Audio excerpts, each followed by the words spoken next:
wondered what therapy is like or what your loved ones talk about when they are with their therapist? Well, now you can be a fly on the wall in a real therapy session, an unnoticed observer. During this episode, you'll hear a real group therapy session with a modern twist. Our group therapy sessions are done as a mock podcast where participants are encouraged to have open dialogue about their mental health and addiction challenges. As an observer of this episode, we hope that you will learn something helpful for those among us whose struggles often go unnoticed. All personally identifiable information has been removed for the privacy of the participants. Thank you for listening. Greetings and salutations. What's happening, everybody? Cool. Been a week. What's new in your lives? I'm tired. Tired? We never got to hear your story last week, so we'll hear it this week, Blue. But what story? Your story. When you're new, you share your life story in this group. Yep. Life story, like my whole life. Like why you're basically everything that led you to being here. Okay. In detail. 2 people. Okay, though, but this is how it started. I moved out to my mom's, and When? How old were you? Summer break of last year, I think. So almost a year ago today? Yeah. And Where did you I move was from? 15 years old. At the time, my mom was having trouble with her foot. With her foot? Yeah. She What had type of surgery problem? in her foot, so she wasn't going to work. Where does she work? And you go ask this. Yeah, where does she work? Where? The post office. What does She's she like do? a mail carrier, but at the same time, she's inside too. And at the time, she had messed up her foot. Yeah. So then, at the time, she was having trouble. So I was being the good child, trying to support her. But I also knew that she couldn't get me stuff because she was struggling. So I would go out and pretty much try to find ways that I could help the family or something. It's pretty impressive at 15. Yeah. Where does that come from in you? Do you have siblings? Older? 2 older and 1 younger. So you're almost the youngest. You're the second to youngest, but you felt like it was up to you to take care of the family. I'm the youngest. But you said 1 younger. There is 1 younger, but okay, yeah, you're right. What? Isn't he at your dad's? Yeah. He's like my dad's child. In I my think own, instead of saying never mind, you should just explain because it's not that hard to comprehend half siblings and step siblings. Okay, well. We get it. We got you. I don't get it. I don't get it. But yeah, it was only me, my brother, and my mom. Your older brother? Yeah. Was he angry? And pretty much because I knew she couldn't do as much, I tried to go out and do it. And that involved also meeting new people where I lived at, which wasn't the best of people. How'd you go out? But they had the money. I could give them that. Okay. How'd you go out and do it? What you mean? You It just started went out? at school. I met this one dude, and he pretty much showed me all the plugs and people who had money pretty much and who had the moves in the city. Mm-hmm. And I kind of just started running with them. running with people kind of like that because I knew they had the shit that I needed. So you were dealing, in other words? Yeah, but as time went, my mom, her foot started healing and she went back to work. And I was still doing my own shit now because I'm like, okay. So, long story short. So you're still 15 at this point? Or what? He's 16. Yeah, I'm about 16 by now. Okay. And How old are you now? 16. I meant in the story. 16. Oh, okay. I was 15, 16. Got it. Yeah. But, as time went by, she got healed and she started trying to support, I guess, in her type of way. But at the same time... What was that? What was her type of way? Working? Yeah, she started working again. and bring you money back to the house. But at the same time, I never really understood, and probably the reason why I kept going out was because I would ask her for stuff, and she was able to lend it to my siblings and stuff, but when I asked, it was kind of like she couldn't do it. I could relate to that. Anyone else relate to that growing up? Like, their parents always hooked up their siblings, but not No, I them? was the favorite. I don't have siblings. My dad hooked up himself, but not me. Okay. And what made me I mad was was an only child, but I'm not the favorite.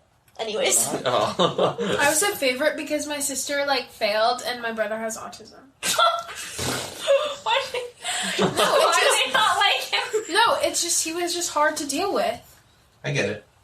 Anyway. Well, what didn't make sense to me was the fact that my mom would be at work she'll leave at 7 o'clock and come back home at 9, 10 o'clock and never have money. That don't even make sense. What was the thing that you said really hurt you? Hurt me. You started to say about your siblings getting a hookup, but not you. And you said, that? And then you said, but what really hurt me, and then you got interrupted and I wanted to know what it was. Did I say that? Yeah. I was said I did. Sure. Was it how your siblings treated you? What really hurt me was the fact that my mom could not. It was kind of like she did not want to deal with no problems. So both of us would get in trouble. And sometimes it wouldn't be my fault. It would be like I said, an example was I'm just picking up stuff in my own space, it's mine. And my brother will come in and throw stuff right there. And I'm picking it up. And I'll be I'll get into a fight with them and I guess I get in trouble for the fight. But I might have told her before, he's doing this. And she'll just be go in the room or something. Or go do this. Or I don't care. Yeah. That kind of hurt me. Okay, if you don't care, then I'm not going to care. And I've been, it's I've been doing good in school, doing this and that for years. I've been changing for them for years. And it's How so? How have you been changing? When my sister came to start living with us. So I was alright, I'll give her the nice bed and I'll go sleep on the couch in the living room. Changes like that. Just little changes. And it was I would do stuff and I had to change again and again and again. Every time something new happened.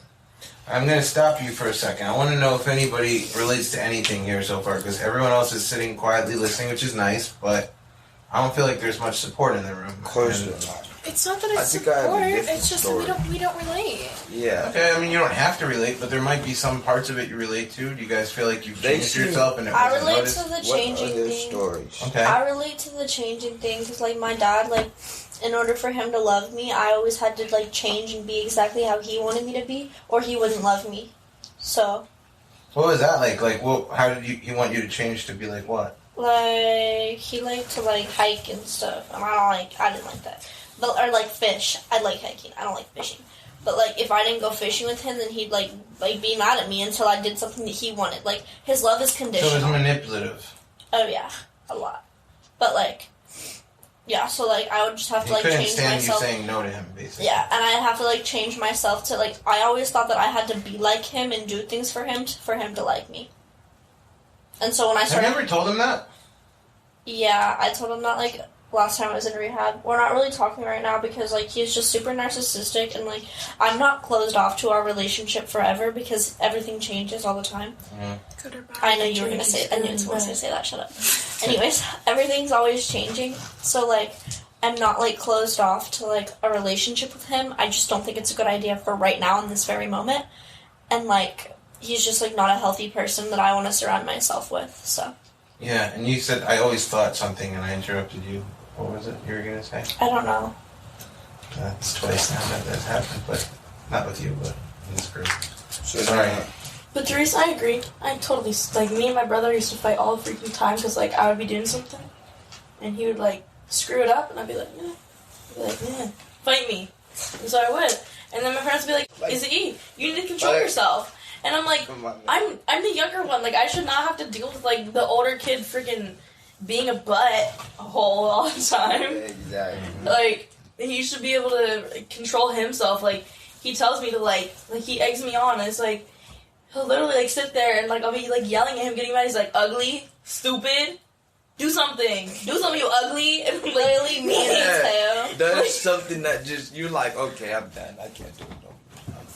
But me and my brother, we love each other. We have the best relationship. I remember with my own brother, like, growing up in the van, we'd be, like, in the minivan in the back, and if he pissed me off at all and I would, like, retaliate at all, my dad would be like, shut up! I'm like, but you don't understand the context, you know? Like, yeah, it's both of us. Like, yeah, it's like, I only hear you. I'd be like, that's not right. And then my brother would be, like, laughing. And siblings are annoying. It's just so frustrating. I mean, like, now he and I can talk about it, and, like, you did some crappy things to me growing up. I'll be like, yeah, sorry. And I'll be like, you did some stuff. He'll be like, sorry, my bad. But, you know. What a conversation. Yeah, I'm not going to give you the whole conversation, just summing it up. No, I know. I'm playing. I know, you are. It's funny. But anyway, my point is that, like, when you're a kid, why are you laughing? It's just awkward. I thought so, yeah. Alright, it is, I was being awkward, but I'm just like, I don't want to get into, like, my own personal life too much with you guys. I'm not here to tell you, like... Tell your story after mine. I'm not here to, like, go through, like, everything that happened with me and my brother, like, a million years ago, but I'm just trying to get to the point of the matter. I also feel you with, like, your mom, like, buying, like, or, like, getting, like, coming through for your siblings and not you, because, like, when my dad got remarried, like, he did everything for those new kids, and, like, my stepmom did everything for them, and I was freaking, like, chopped liver. Like, they didn't do nothing for me. I was, like, the bad child. Nobody gave a That's crap. definitely my dad. He got a new wife. So what happened really with your dad? Like, why did you end up having to leave?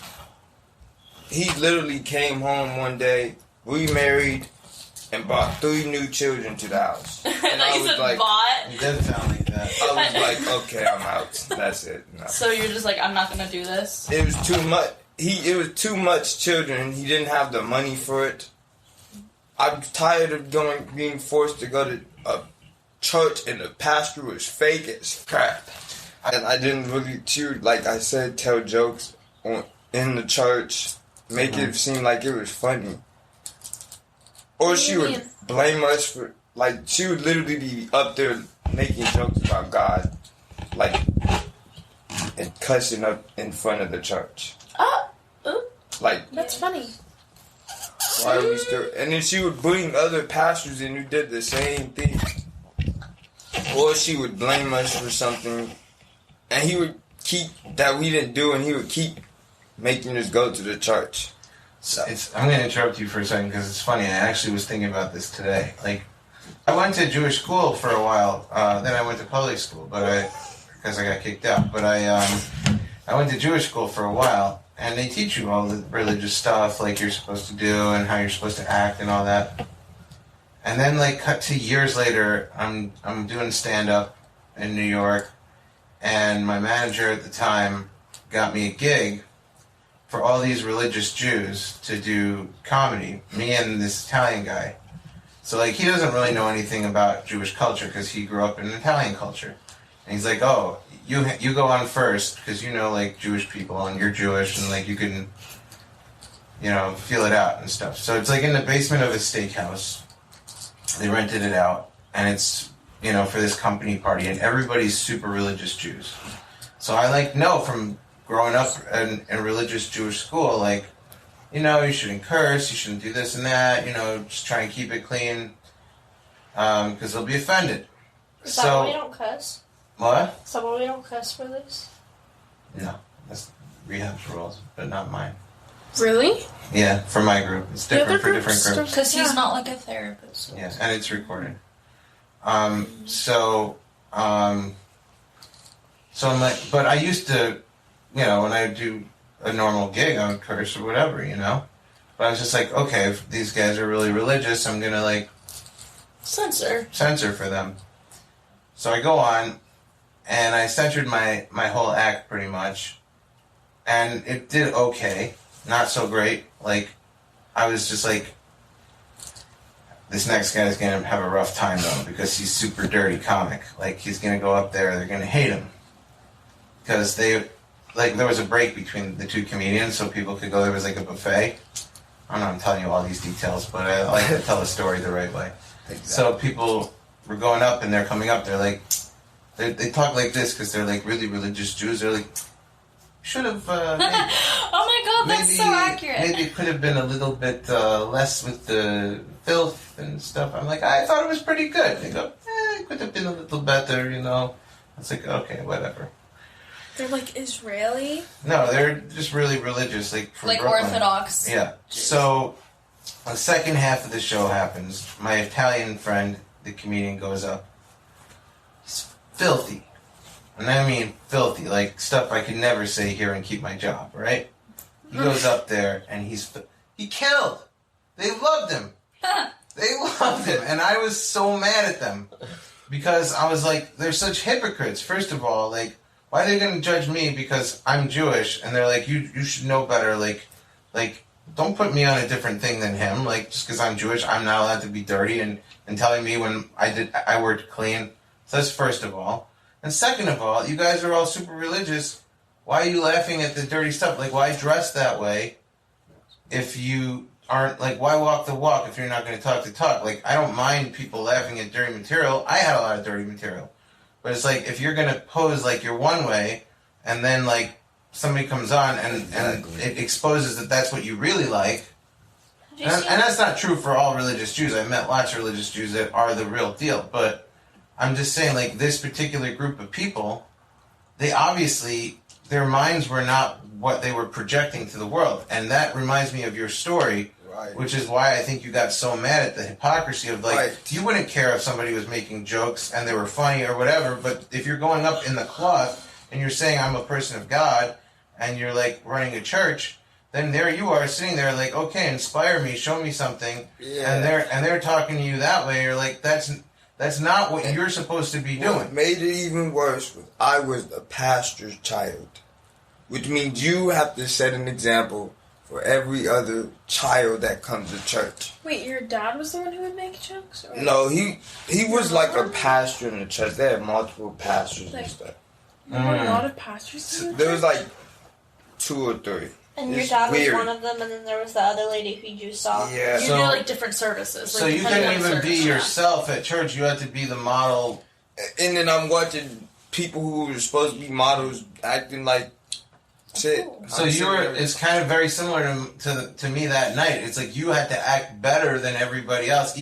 And then your dad would have been like, why are you acting like that? You could, like, the pastor herself is acting like that. And then I'll get my abused over some, he was abusive. So that's real hypocrisy. Too. And, like, once you, like, experience that, it makes you very jaded.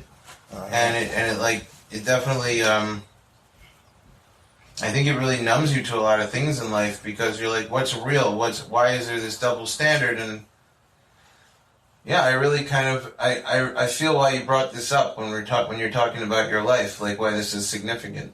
I feel why you would bring that up. My dad, like I said, abusive. He was pastor, abusive. And he would always take it out on his kids. And it makes you cynical, right? So it was like, okay, finally, my mom just gave me a chance to live with her. I'm gonna go do it. And it was like... But I'm sure it tainted your whole opinion about God and religion and the church. I don't like church. I like God, but church... Yeah, but if church is supposed to represent God, and then you have to go to church to pray to God and everything. No, I know, and I'm a God believer myself. I'm just saying that, like, when something that's supposed to be good and holy and, like, inspiring, like, turns you off like that, it puts, like, a real wedge between you and your own personal spirituality, your own connection to God, because you're like, these are the people representing you, God, you know, like... Right, like... So, I understand that struggle, because I went through that for a long time, too. Like, I became super anti-religious for a lot of my life, then I came back around, and now I'm pretty good with it, you know, but... Kind of like the thing with my brother in the back seat, which I brushed over, but it's just like all that stuff that seems so heated in childhood, like, between us, it's like, you're like, who was it? Was it Lil Y? It was like great conversation, but it's like, I did kind of brush over it, but then again, it's just not a big deal anymore. Like, I'm going to go on a tangent like I tend to do, but like every 7 years, if you go bankrupt, it takes 7 years before your credit gets restored. Do you know that? But don't all like your blood cells in your body don't you have like a new whole system Exactly. in 7 years? I was just gonna say that. You jumped the gun, but I'm like, sorry. I thought about you're helping. I'm like, I was thinking like, why 7 years to renew your credit? And then I heard like every cell in your body is replaced in 7 years, which means every 7 years you're a new you. It's interesting also when you look at it religiously, like there's 7 days in the week and then a new week. There's 7 years and then there's every cell is gone that was the old you. So it's if every cell of you dies, in a way, a version of you died. You don't look the same, you don't sound the same, you don't think the same, you don't act the same. You of 7 years ago is dead in a way. Oh my god, 9-year-old Easy is dead? Think of, in a way. Oh my god! The memory lives on with you, but that person, you don't look the same, sound the same, think the same. You don't. Was 7 years ago. So think about that. So like, how many times over have I become like a new person since my brother and I fought in that car? Like, why would I hold on to that? Like, I started thinking that way at some point in my life. Like, I just kind of came to that, and I was like, why am I still holding on to that person's actions? That person's way of perceiving the world? That person, like, I have new perspectives on life all the time. If I did something wrong 7 years ago, and I was working off of, like, old information, the way I saw the world in my brain, you know, at the time, obviously I wouldn't make those same choices now with this different perspective that I have now. So why am I still holding on to the guilt of the person who wasn't playing with the full deck? I forgive him. You know what I mean? But it's still there. No, I'm talking about yourself. I'm talking about all of you guys. Like, we all have done stuff that we're not proud of. Yeah. Me and my brother are cool now, by the way. It's only been like a year since a lot of stuff happened as a youngin'. Yeah. Like that little bickering, but like we had a really tough time when I was actively drinking. Yeah. Ooh. I hear you. Crapshoot. I But literally slapped him across the face because he tried to take my vodka away. But my point to everybody in rehab is, like, we've all done stuff that we're not proud of in the past. And sometimes you let these actions define you. And I don't know on an individual basis where you guys are with that thinking, but collectively I think it's probably more overwhelmingly true than not true. That you guys hold on to certain things you did and you define yourself by them. And what I'm trying to tell you is allow yourself to recognize that you're not the same person anymore, and you might not make the same calls anymore. And you're not going to repeat your same life over and over again indefinitely because you yourself are changing. Like, if you have new information, you don't make the same call. And that's hopefully what you're getting here, is some new information, a new perspective. When you leave rehab, you look at things a little differently. And if you can hold on to that perspective and not get sucked into like an older way of thinking, that's progress, hopefully, right? And that is a tangent, like I said it would be. But anyways, back to you. Back to your story. So, yeah. So you wind up going to live with your mom after this experience, living with your dad, and being forced to go to church and not being appreciated, being abused, being forced into a hypocritical situation, also having to be a model kid for other kids in the church when you never signed up to be a pastor. All of a sudden you have to act better than the other pastors, which is not right, and take it from there. So I moved to my mom. Y'all know what happened with my mom about her foot. So I started going outside. I would be like, What were you What were you doing? Not. I'm about to explain. At first, I was going outside only because I would go on like runs and stuff. Drug runs. No, just like an Oh, actual, I'm wondering. a nice jog, A nice jog. Are you a nice 7 jog. years in your old? conscience. But then It's in the she front of your started mind. having problems with that. Like, no, you have to take your brother, you have to take a sibling, and I'm just going on. Even if it's like I'll leave at 7 and come Because back you at weren't like 8. just Okay. she didn't trust you, or what? Why was she making you take a sibling to go for a run? I don't know. Well, isn't where you live unsafe? All right, I want to I'm get not to the talking bottom about of like why you had to bring a sibling with you. I don't know. I know you don't. That's why I'm saying let's get to the bottom of it. Like, why do you think? Let's analyze it. Let's not, but don't assume. You could just ask your mom in a family session. She won't answer. Let's try and we have like a whole group here that we all are pretty good at analyzing stuff. Yeah, so. it's just not good to assume things. Okay. We don't have to assume it. We can just try and understand it. Of course. And if we're wrong, we're wrong. But let's try and understand it. Like, why? Let's look at the facts. Like, why would your? Can we speculate at all why your mom was having you bring your brothers out and it was annoying you? At this point, had you been caught or gotten in trouble yet? Like, did she know any of the stuff you were doing, like, when you were, like... At this time, Great question. I wasn't doing nothing. That's Oh, okay. the problem. I was You doing hadn't smoked weed or anything? nothing. Was this Nothing. before you even got in with, like, a crowd at school? It had before anything. Oh, I okay. had just Was been, it- Wait, but I'm confused. I thought you started smoking when you were 14. I did, but I stopped. But not like addictively. Yeah. Did she know that you had started and stopped? No. Because She this is didn't one know of your nothing. dads. Yes. So why did you think?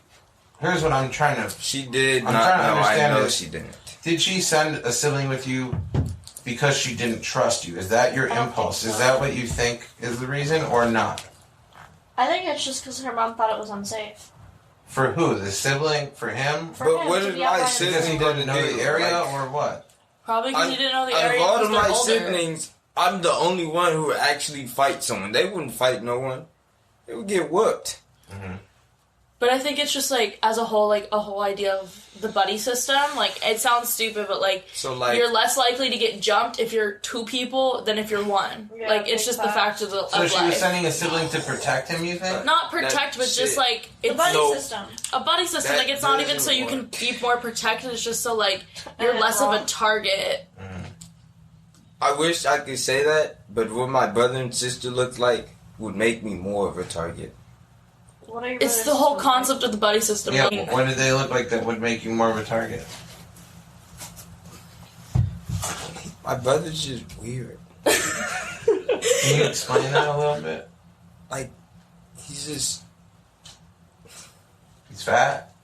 yeah, he's like this big dude with chicken legs, and he has this high voice. And when he talks, he tries to be like goofy about it, Uh-huh. come at people right, but it just comes out. It comes out wrong, and it ends. I was told by so many people, your brother is just. wonky. And she would do things like that, start changing up what I was trying to do. So then I started going on runs, which she was talking about. Drug runs. Yeah, and I would be, someone Different hit kind of me, run. someone Hitting licks. like hit me up. I got a blunt, come smoke. Okay. So then I started going out on smoking more, and then it just down spiraled from there. She stopped trusting me last week, because she would catch text like, I'm gonna go on a run, and then read a long text that says, yeah, he just went and smoked. Wait, what? Yeah. Can you? Because on Instagram, I guess, I don't know how she got it, but she did. Well, On no, Instagram? Oh, Yeah. you posted something? And I don't know if she saw a text or something. Like, somebody texted her that you were smoking. Yeah. Just Snitches! get stitches. Actually, you guys, my homegirl, she, like, when I was on the run and I was about to hitchhike, she snitched where I was. And I'm so, like, usually when I hear people snitching on me, like, I get really, like, hella pissed. But, like, when I heard that, like, I wasn't even upset because she saved my life. Like, honestly, if I would have hitchhiked her, I probably would have gotten, like, killed. So, like, I, like, respect her hella for that. Lana, are you okay? I noticed your leg is like going crazy. Yeah, and you're doing that thing Yeah. with your teeth. You look like you're on meth. No, I always do that. It's just, I started doing this because, like, I feel like I have a lot of energy, but it has to be contained right Uh-huh. So now. And, no. It's just energy, like, Okay. Like, she Yeah. wants but to not, like, spaz. feel that. hyper. But like a burst. but now if I stop, my legs tingle, so I can't. Alright. You tweaker. Alright, so Blue, we're not gonna have time for the whole story. We only have a few minutes left to group, but let's do like a fast forward. So how did you wind up? So anyways, as time went, because someone snitched on me, she started pretty much clamping down on a bunch of stuff, which started stressing me out a lot. Mm-hmm. It started bothering me to the point where I would get tons of headaches. Also from my dad, for something he did. What But did he do? anyways, What? I don't want to say. Can you hint at it? It involved something with hitting my head, which made So you get headaches because he I abused get you. more headaches from what he did. From the that physical day. abuse of your dad. Yeah, he did something, but I don't want to say it. But yeah, Have you talked about it in your personal therapy? Well, are you afraid of them trying to press charges against him? no. So then you should talk about it, I feel like, because it's something you're holding on to. No, I You guys didn't- agree? I mean, what do you think? I don't I have think he a should talk problem about it with with his family forgiving therapist. people. Like it's easy for me to forgive. But I think it's still something you should process. Might be easy for you to forgive, but it could also still affect you without you even realizing it. And you could be acting differently because, like, that's really traumatic. And you start to, like, treat other people differently when stuff like that happened to you. And, like, if you don't process it, you're at a way higher risk of doing that to your own kids. Not even just abusive wise, but there's just like things that like are trauma based behaviors that you don't even like realize. Like I didn't even know like I being had control controlling. issues until I kind of started That's going why into I my said stuff. I told you that. some of Guys, that. ears Yes, are so weird. some of that. I Yes, hate but ears. that's why I explained. I didn't understand why hate ears. people did stuff and then did it to. Because I personally, as a person, if I see it bad, I'm not gonna do it to someone else.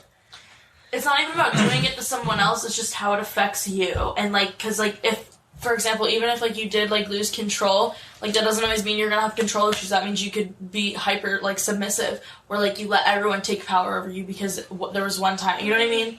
Like it depends. And I think no matter what, you should still try to process it with a therapist. I think what everybody's telling you here is really good and on point, and you don't even know how it's affecting you, honestly. Some of those things that Easy's just what? I'm sorry. I was thinking about continue. I'll say it after. It's like really not important. I Okay. was just thinking about like humans and ears. And anyways, Okay. Well, some of the things she was suggesting are possibly true, and there might be more to it as well. Like you don't really know how it affects you, and you holding on to this thing, that in itself affects you. And I think everyone in this room can attest to that. Like just the feeling of this secret that you're holding on to, that you are the victim of, that weighs on you more than you know. Even if you have forgiveness in your heart about it. Just being able to release that and talk about it with somebody who you trust, somebody who's, it doesn't have to be me, it could, whoever it is, one of the team, whoever you feel like is the person who feels you, talk to them. And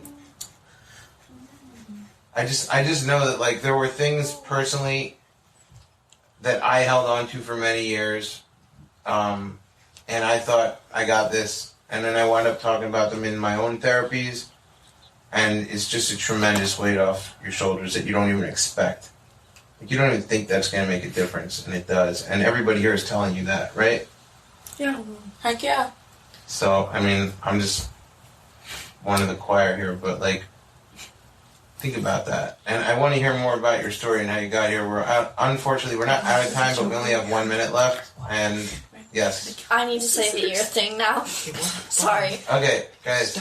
Okay, you know how elephants have really big ears and like a smaller head? Yeah. Humans have really big head and small ears. Like ears are just so weird looking. Anyways, I really want to, like, this couch, I want to, like, push it back really fast. But you're too weak. Hey, don't say that about her. She's strong. You couldn't push this couch back. That? It's funny. I Just can't. thinking Do about it. they were, like, All the way talking back about there? the things that have happened, and I'm like, No, not that, but I wanted Alright. to, like... I just want to take, like, a temperature of the group for a second. Like, where is everybody at as we wrap up group today? Does everybody feel like you got to say what you wanted to say? heck yeah. Yeah. We didn't hear at all from Steve-O. Steve-O. I need food in my gut. I'm hungry. Fancy chicken. All right, guys. Have a great dinner. Great to see you all. Thank you. Good night. Good night. Good night. Thank you for listening to Unnoticed Observer, your window into group therapy. Each episode covers a new theme to open the conversation about mental health and offer insight and guidance. New episodes are released every Tuesday at 9 a.m. Pacific Time. Join us on your favorite podcast listening app and make sure to subscribe and follow us on Facebook at Unnoticed Observer Podcast for more. And remember, if you or someone you love is struggling with any mood, behavioral, or personality-related matters, there is help.